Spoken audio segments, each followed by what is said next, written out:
Hello, I am on my drive back from Caravan Salon back to the UK. You may have noticed there's no Airstream behind me. I've got all my clobber in the car.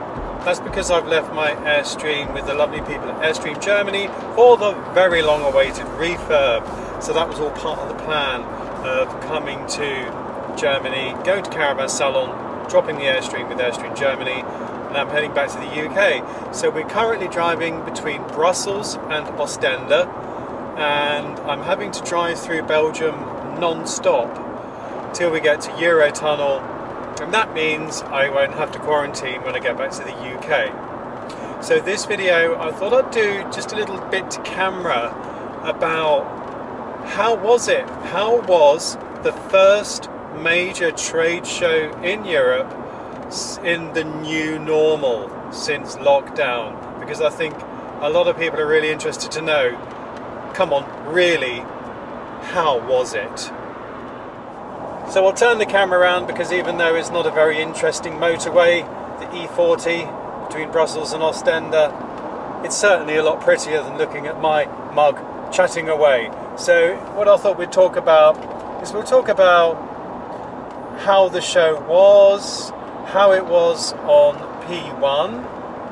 We're going to hear from Meli from the channel Happy Camping to see how she found it, what the show did well, and then we're going to have the one thing I felt they got wrong, and then we'll have a little recap at the end. So first of all, how was the show? So the one thing that was on everyone's sort of mind, on everyone's lips, was the fact that some of the big manufacturers weren't there. Namely, the biggest one was the Erwin Heimer group. So none of the Heimer brands were there, like Heimer, Corrado, Iriba, Etrusco, Sunlight. So, and a few other big brands just weren't there. However, that did mean that there was more space for the exhibitors who did go, and in my estimation, I don't know how true this is, folks, but I would say there was about 60% of the normal number of people there, but it took place in about 80% of the capacity, so there was a lot more space. Certain brands, I mean Adria, Morello, they all said they had bigger stands this year because there was more space. That meant the stands were more spread out, the caravans were more spread out, and of course it meant it was a more relaxed feel. You couldn't buy tickets at the door. Tickets were controlled to a maximum of 20,000 people per day, and you had to book online. That meant that visitor numbers were limited. It actually made for a more relaxing show, yet it wasn't quiet. There was still plenty of people around to give the show an adequate buzz, and that's how I felt about the whole thing. It was obligatory to wear a mask, there were hand sanitizing stations as you went through every door, and the layout of Messe Düsseldorf means that there's plenty of outside space, and because of the time of year, you've got plenty. You can go outside, take your mask off, get some fresh air, and so on. While we're talking of masks, just a little aside, you may like to know that I've been trolled on this channel, and some people have decided that it was very bad of me to wear a mask because, you know, because of their own beliefs. I'd just like to say right now that when I visit a country, I respect that country, I respect the people who live there, and I respect the laws of the country I visit. It states clearly that I had to wear a mask, and I'm more than happy to do my little bit and respect the place I'm going to be in. So if someone did have a problem with me wearing a mask and trying just my little bit to stop the spread of this virus, then really, please stop watching this channel, please unsubscribe if that's you, and leave the lovely people who watch this channel alone. So that's just a little message there for the haters who had a problem with me wearing a mask. And by the way, if you did like my little natty mask, I got that from the Happy Caravaner on Etsy. I'll leave a link to that in the description below. So, back to the show. I found that everybody, and I mean everybody, without one exception, was wearing a mask. Now, of course, these things are dependent on the person who's wearing it. Some people did wear them as chin hammocks, some people did leave their noses exposed, but everyone was respectful, everyone did their best. There was also a limit of one person or one family group per caravan at any one time. That worked fairly well. However, I did get trapped in one caravan where some rather silly person stormed in. I was trapped in the caravan. She sort of apologised and still carried on walking towards me, and I'm walking back and getting backed into a washroom.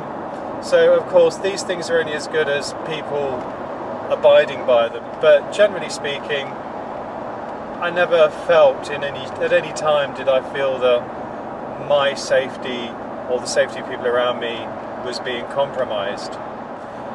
So that was the show. What about what we call P1, which is where the camping site that's in the grounds of the Messe? How was that? Well, what was very interesting is P1, again, I would estimate there was probably 50% or fewer people staying in their caravans on site. Now, you may remember, folks, when I came over with the Adria Adora, was it 3 years ago, 4 years ago? There was a bit of a mess up with my reservation. I didn't have an electric pitch, and I had to wait for 3 days to get a pitch with electric. Well, I would say at this show, even at the weekend, about 50% of the pitches with electric were vacant. There was space everywhere. Again, it made for a more relaxing time. There was no big music marquee, but again, still enough people to have an atmosphere. So that's my view of the show. Now let's talk to Meli from the channel Happy Camping and see what she has to say about how she found Caravan Salon. So to get another opinion of the show, I've come to a lady with class, and you can tell she's got class because she's got a dishwasher. Yes, folks, a dishwasher here on P1. It can only be the very lovely Meli from Happy Camping. We met you and Stefan. Where's Stefan? Stefan, he's able to work again. Fantastic. Yeah, so I'm here alone.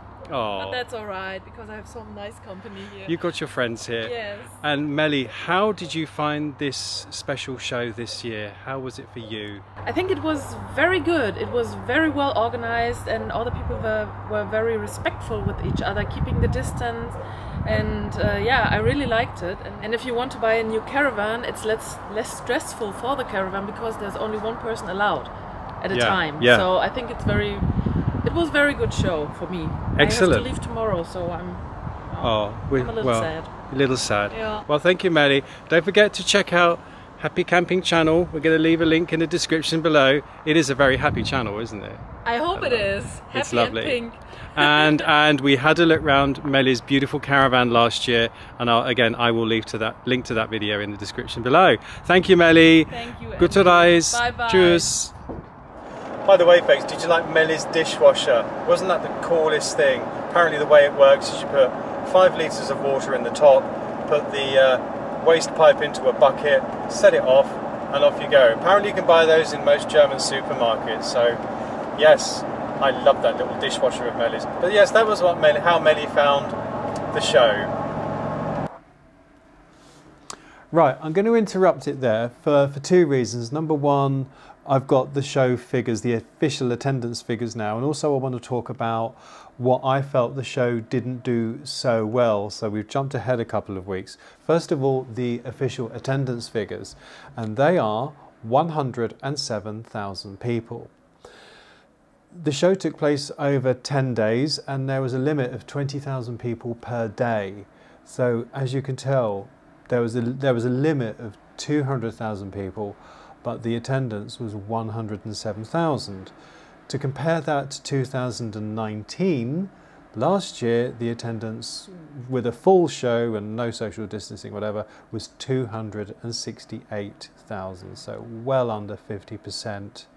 However, all the traders who were there said that their sales were pretty good. Some of them said they exceeded sales from last year. Obviously, there were fewer manufacturers there, fewer traders there, but the ones who did go say that they had a very successful show.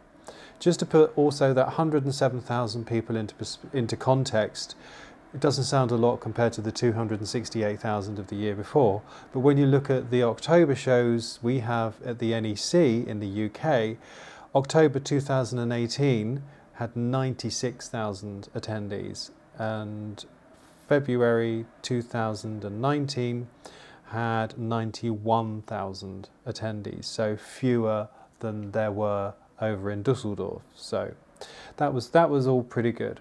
But the one thing I wanted to say that I felt the show did not do well, and that was the first day of the show, which was the Friday. Normally the first Friday is reserved for press and trade.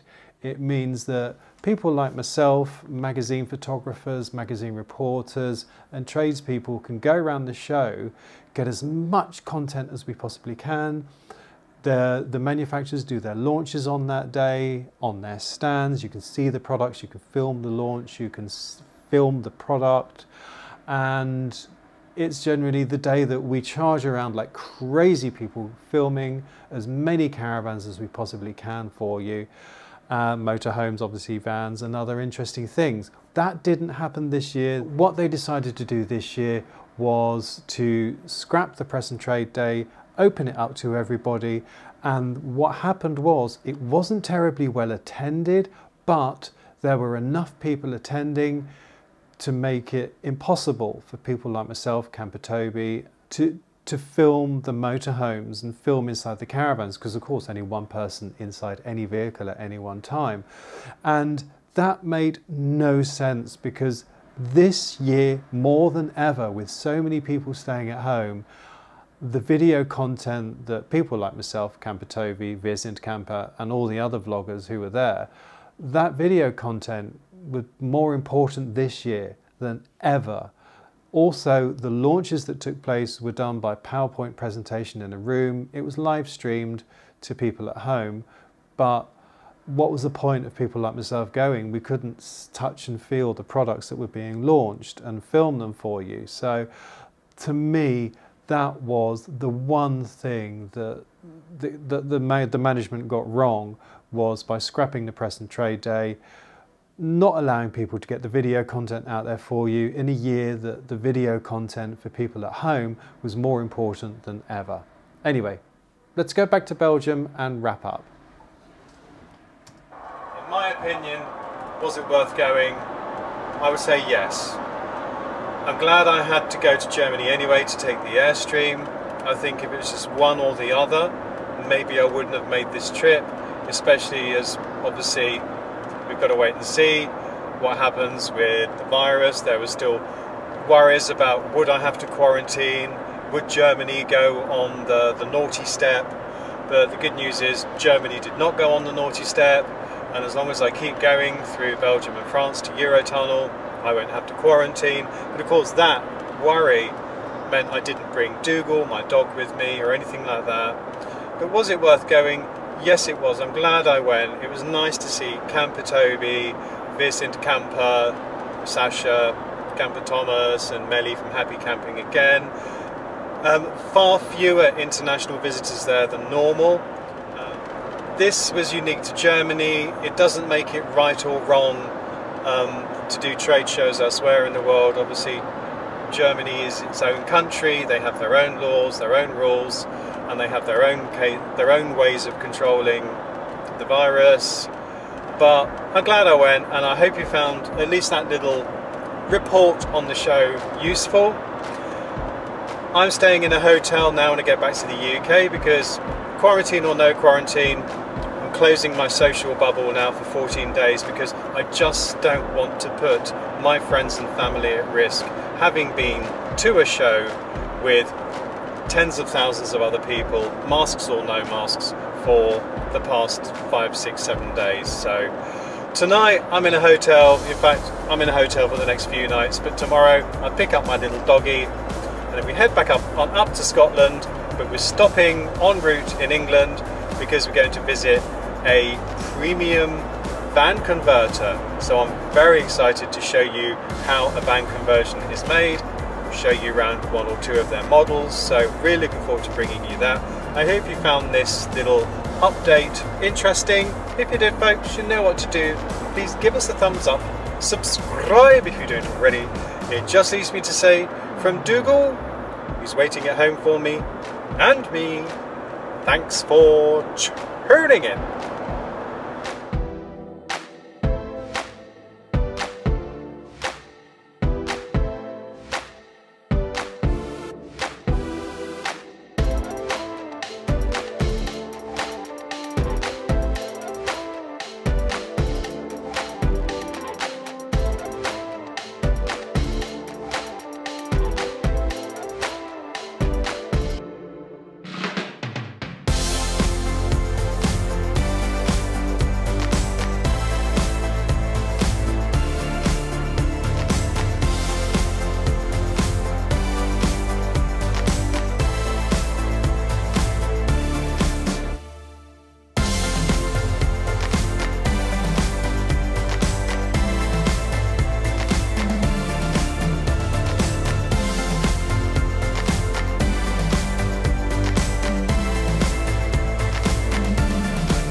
Hello. Hello. Hello. Hello. Hello. Hello. Hello. Hello. Hello. Hello.